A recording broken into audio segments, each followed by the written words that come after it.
Welcome to this explainer. I am absolutely pumped to take you on a journey through a really fascinating foundational paper today. We're going to be diving into the work of engineer Mulham Yaslam Saleh al-Ashwal al-Yafaye, who has proposed an entirely new, exploratory physical framework. So, if you've ever found yourself wondering how the universe really ticks at its most fundamental level, you are in the right place. We're going to break down this groundbreaking text, which essentially attempts to completely reformulate how we view mass, space, and time.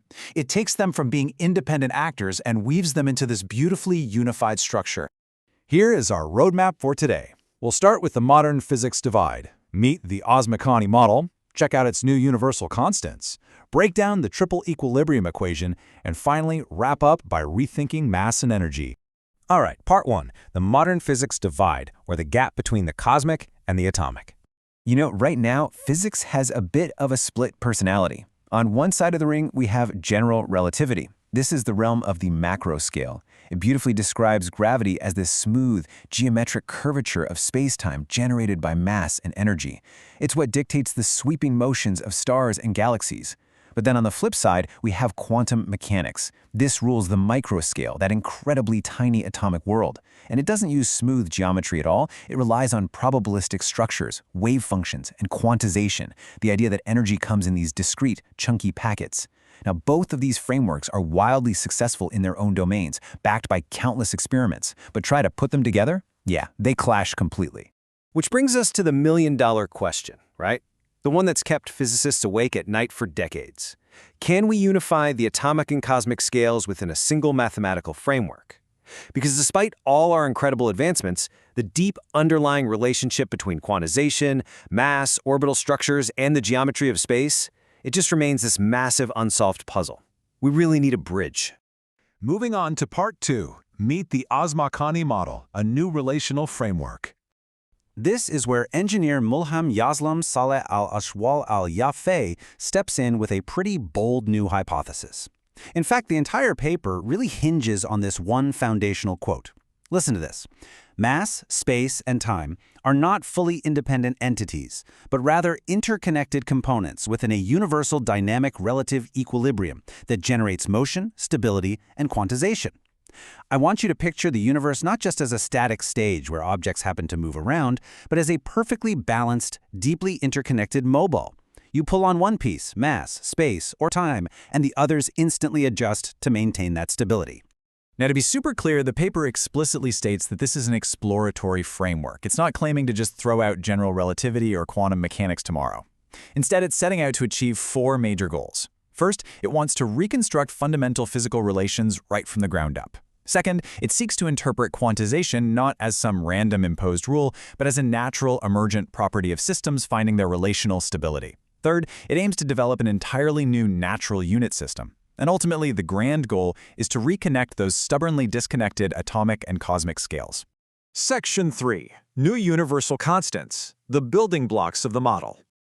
Okay, to make a new model work, we need a specific vocabulary. The first major building block the paper introduces is the Ouzmekani coupling constant, which they denote as GM.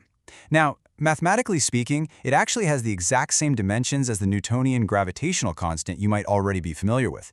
But within this model, it's not interpreted as just gravity. It represents a much broader, universal relational coupling constant that participates in both quantum interactions and massive orbital relations. It is literally the glue of this entire framework. And here is the approximate value they adopted for this new constant. 1.5142 times 10 to the power of 29 cubic meters per kilogram second squared. Take a second to let that number sink in. 10 to the 29, that is an absolutely mind-bogglingly massive value, and it sets the sheer scale of the relational strength in this theoretical universe. Next up, the paper defines the Mulham reference mass, or MM. This is a natural reference mass that forms a central postulate of the whole model. Check this out. By taking that Ouzmekani coupling constant and multiplying it by the Mulham mass squared, it perfectly equals the reduced Planck constant multiplied by the speed of light. That is incredibly elegant because it inextricably links this brand new GM constant directly to the known fundamental limits of our universe, meaning quantum mechanics via the Planck constant and relativity via the speed of light.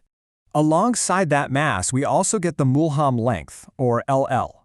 This is defined as the natural length associated with the fundamental Ouzmekani structure. If you've studied conventional physics, you know all about the Planck length, the absolute smallest measurable distance. Well, the Mulholland length serves a very similar foundational purpose here. It establishes the absolute core relational scale of this theoretical framework. So why should we actually pay attention to these new constants? Well, because they actually work to reproduce what we already observe in reality. Just notice the value in the top row. When the paper calculates the dimensionless Ouzmekani coupling between a proton and an electron, the result is roughly 7.297 times 10 to the negative 3. That is remarkably close to the known fine structure constant, which is what governs atomic physics. But if you apply that exact same logic to a proton and a neutron, the coupling value comes out significantly larger. And that makes perfect sense, because it accurately reflects the much stronger nuclear coupling force compared to the atomic scale. So the math is actively checking out against reality. All right, section 4, the triple equilibrium equation, the cosmic balancing act. This brings us to what is essentially the structural core of the entire paper. The model rests on 3 perfectly balanced pillars of equilibrium across literally any physical system. First, the ratio of the masses involved. Second, the ratio of their orbital times, but squared. And third, the ratio of their spatial dimensions, cubed. And here it is, the fundamental relation. Mass 2 over mass 1 multiplied by time 2 over time 1 squared multiplied by radius 1 over radius 2 cubed equals 1. Now, don't just look at this as some terrifying algebra. Look at it as a profound philosophical statement written in mathematics.